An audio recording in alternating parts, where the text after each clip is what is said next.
আমরা অনেকেই জানি না, একটি গাছ বছর জুড়ে 10টি এয়ার কন্ডিশনের সমপরিমাণ শীতাতপ নিয়ন্ত্রণ করে, সেই সাথে 60 পাউন্ডেরও বেশি ক্ষতিকারক গ্যাস বাতাস থেকে শুষে নেয়। 750 গ্যালন বৃষ্টির পানি শোষণ করে। 1 হেক্টর এলাকার গাছ 3 মেট্রিক টন বায়ু গ্রহণ করে এবং 2 মেট্রিক টন বিশুদ্ধ অক্সিজেন প্রদান করে। গাছ শুধুমাত্র কার্বন ডাই অক্সাইড শ্বাস নেয় না, বরং পরিবেশ থেকে অন্যান্য ক্ষতিকারক গ্যাস যেমন কার্বন মনোক্সাইড এবং সালফার ডাই অক্সাইড শোষণ করে। অন্যান্য বিভিন্ন দূষকও গাছ দ্বারা শোষিত হয়। এই প্রক্রিয়া বায়ু শুদ্ধ করে এবং বায়ুমণ্ডলকে পরিষ্কার রাখে। বেশি বেশি করে গাছ লাগানোর মাধ্যমে বায়ুমণ্ডলের ক্রমবর্ধমান দূষণ কমানো যেতে পারে। গাছ আমাদের খাদ্য ও আশ্রয় দেয়।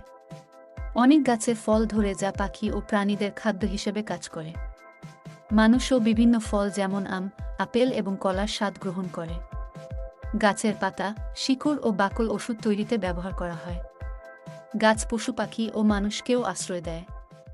বিশাল, ঘন গাছে ভরা বন বন্য প্রাণীদের আবাসস্থল হিসেবে কাজ করে এবং সমৃদ্ধ জীববৈচিত্র্যের দিকে অবদান রাখে। বর্তমানে আমাদেরকে যে মারাত্মক তাপমাত্রা সহ্য করতে হচ্ছে, তার একটি অন্যতম কারণ হল নির্বিচারে গাছ কাটা। আমরা প্রতিনিয়ত গাছ কেটে আমাদের দৈনন্দিন কাজ নির্বাহ করছি ঠিকই, তবে এর ফলে পরিবেশ যে কতটা ক্ষতির সম্মুখীন হচ্ছে তা আমরা ভাবছি না। পরিবেশ দূষণ, বৃক্ষরোধনের সম্মিলিত প্রভাবে ক্রমেই বাড়ছে বৈশ্বিক তাপমাত্রা, সেই সাথে সমুদ্রের পানির উচ্চতাও বাড়ছে।